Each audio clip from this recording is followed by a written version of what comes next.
Nous revînmes à Sainte-Sévère à l'expiration du deuil d'Edmé, époque fixée pour notre mariage. Lorsque nous avions quitté cette province où nous avions éprouvé l'un et l'autre de si profond dégoût et de si grand malheur, nous nous étions imaginé que nous ne sentirions jamais le besoin d'y revenir. Et pourtant, telle est la force des souvenirs de l'enfance et le lien des habitudes domestiques, qu'au sein d'un pays enchanteur et qui ne nous rappelait aucune amertume, nous avions vite regretté notre Varennes triste et sauvage et soupiré après les vieux chênes de notre parc. Nous y rentrâmes avec une joie profonde et respectueuse. Le premier soin d'Edmé fut de cueillir les belles fleurs du jardin et d'aller les déposer à genoux sur la tombe de son père. Nous baisâmes cette terre sacrée, et nous y fîmes le serment de travailler sans cesse à laisser un nom respectable et vénéré comme le sien. Il avait souvent porté cette ambition jusqu'à la faiblesse, mais c'était une faiblesse noble et une sainte vanité.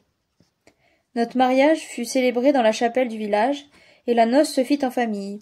Aucun autre qu'Arthur, l'abbé, marqua ses patiences, ne s'assit à notre banquet modeste. Qu'avions-nous besoin de spectateurs étrangers à notre bonheur? Ils eussent peut-être cru nous faire une grâce en venant couvrir de leur importance les tâches de notre famille. Nous étions assez pour être heureux et joyeux entre nous. Nos cœurs avaient autant d'amitié qu'ils pouvaient en contenir. Nous étions trop fiers pour solliciter celle de personne, trop contents les uns des autres pour aspirer à quelque chose de mieux. Patience retourna à sa cabane, et, refusant toujours de rien changer à sa vie sobre et retirée, reprit à certains jours de la semaine ses fonctions de grand juge et de trésorier. Marcasse resta près de moi jusqu'à sa mort, qui arriva vers la fin de la Révolution française. J'espère m'être acquitté de mon mieux envers lui par une amitié sans restriction et une intimité sans nuage. Arthur, qui nous avait sacrifié une année de son existence, ne put se résoudre à abjurer l'amour de sa patrie et le désir de contribuer à son élévation en lui apportant le tribut de ses connaissances et le résultat de ses travaux. Il repartit pour Philadelphie, où j'allais le voir après mon veuvage. Je ne vous raconterai pas le bonheur que je goûtais avec ma noble et généreuse femme, de telles années ne se racontent pas. On ne saurait se décider à vivre après les avoir perdus, si on ne faisait tous ses efforts pour ne pas trop se les rappeler. Elle me donna 6 enfants, dont 4 vivent encore et sont avantageusement et sagement établis. Je me flatte qu'ils achèveront d'effacer la mémoire déplorable de leurs ancêtres. J'ai vécu pour eux, par l'ordre d'Edmé à son lit de mort. Permettez-moi de ne point vous parler autrement de cette perte que j'ai faite il y a seulement 10 ans. Elle m'est aussi sensible qu'au premier jour, et je ne cherche point à m'en consoler, mais à me rendre digne de rejoindre dans un monde meilleur, après avoir accompli mon temps d'épreuve, la sainte compagne de ma vie. Elle fut la seule femme que j'aimais. Jamais aucune autre n'attira mon regard et ne connut l'étreinte de ma main. Je suis ainsi fait.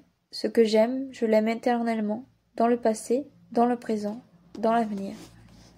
Les orages de la Révolution ne détruisirent point notre existence, et les passions qu'elle souleva ne troublèrent pas l'union de notre intérieur. Nous fîmes de grand cœur, et en les considérant comme de justes sacrifices, l'abandon d'une grande partie de nos biens aux lois de la République. L'abbé, effrayé du sang versé, renia parfois sa religion politique quand les nécessités du temps dépassèrent la force de son âme. Il fut le Girondin de la famille. Edmé eut plus de courage sans avoir moins de sensibilité. Femme et compatissante, elle souffrit profondément des misères de tous les partis, elle pleura tous les malheurs de son siècle, mais elle n'en méconnut jamais la grandeur saintement fanatique. Elle resta fidèle à ses théories d'égalité absolue. Au temps où les actes de la montagne irritaient et désespéraient l'abbé, elle lui fit généreusement le sacrifice de ses élans patriotiques et eut la délicatesse de ne jamais prononcer devant lui certains noms qui le faisaient frémir, et qu'elle vénérait avec une sorte de persuasion que je n'ai jamais vue chez aucune femme. Pour moi, je puis dire que mon éducation fut faite par elle. Pendant tout le cours de ma vie, je m'abandonnai entièrement à la raison et à sa droiture. Quand le désir de jouer un rôle populaire vint tenter mon enthousiasme, elle m'arrêta, en me représentant que mon nom paralyserait toute mon influence sur une classe qui se méfierait de moi et qui me croirait désireux de m'appuyer sur elle pour réhabiliter mon patriarcat. Quand l'ennemi fut aux portes de la France, elle m'envoya servir en qualité de volontaire. Quand la carrière militaire devint un moyen d'ambition et que la République fut anéantie, elle me rappela et me dit « Tu ne me quitteras plus ». Patience joua un grand rôle dans la Révolution. Il fut nommé à l'unanimité juge de son district. Son intégrité, son impartialité entre le château et la chaumière, sa fermeté et sa sagesse ont laissé des souvenirs ineffaçables dans la Varenne. J'eus occasion, à la guerre, de sauver les jours de M. de la Marche et de l'aider à passer en pays étranger. Voilà, je crois, dit le vieux Mauprat, tous les événements de ma vie où Edmé joue un rôle. Le reste ne vaut pas la peine d'être raconté. S'il y a quelque chose de bon et d'utile dans ce récit, profitez-en, jeunes gens. Souhaitez d'avoir un conseiller franc, un ami sévère, et n'aimez pas celui qui vous flatte, mais celui qui vous corrige. Ne croyez pas trop à la phrénologie, car j'ai la bosse du meurtre fort développée, et comme disait Edmé, dans ses jours de gaieté mélancolique, on tue de naissance dans notre famille. Ne croyez pas à la fatalité, ou du moins n'exhortez personne à s'y abandonner. Voilà la morale de mon histoire. Ainsi disant, le vieux Bernard nous donna un bon souper et nous parla encore, sans confusion et sans fatigue pendant une partie de la soirée. Nous l'avions prié de développer un peu plus ce qu'il appelait la moralité de son histoire. Il se leva alors à des considérations générales dont le bon sens et la netteté nous frappèrent. Je vous parlais de la phrénologie, nous dit-il, non pas pour faire la critique d'un système qui a son bon côté en ce qu'il tend à compléter la série d'observations physiologiques qui a pour but la connaissance de l'homme. Je me suis servi du mot phrénologie parce que la seule fatalité à laquelle on croit de nos jours, c'est celle que nos instincts nous créent à nous-mêmes. Je ne pense pas que la phrénologie soit plus fataliste qu'aucun système de ce genre, et Lavater, accusé de fatalisme aussi dans son temps, était l'homme le plus chrétien que l'Évangile ait jamais formé. Ne croyez à aucune fatalité absolue et nécessaire, mes enfants, et cependant admettez une part d'entraînement dans nos instincts, dans nos facultés, dans les impressions qui ont entouré notre berceau, dans les premiers spectacles qui ont frappé notre enfance, en un mot, dans tout ce monde extérieur qui a présidé au développement de notre âme.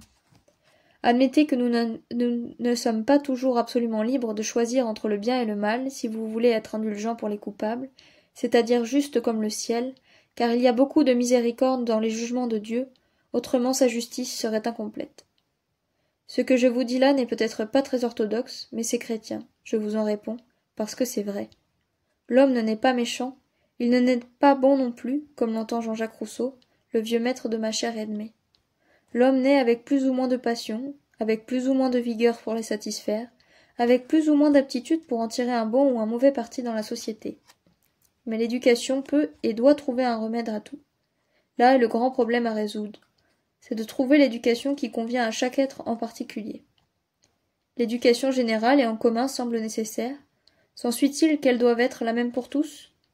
Je crois bien que si l'on m'eût mis au collège à 10 ans, j'eusse été sociable de meilleure heure, mais eût-on su corriger mes violents appétits et m'enseigner à les vaincre comme Edmé l'a fait? J'en doute.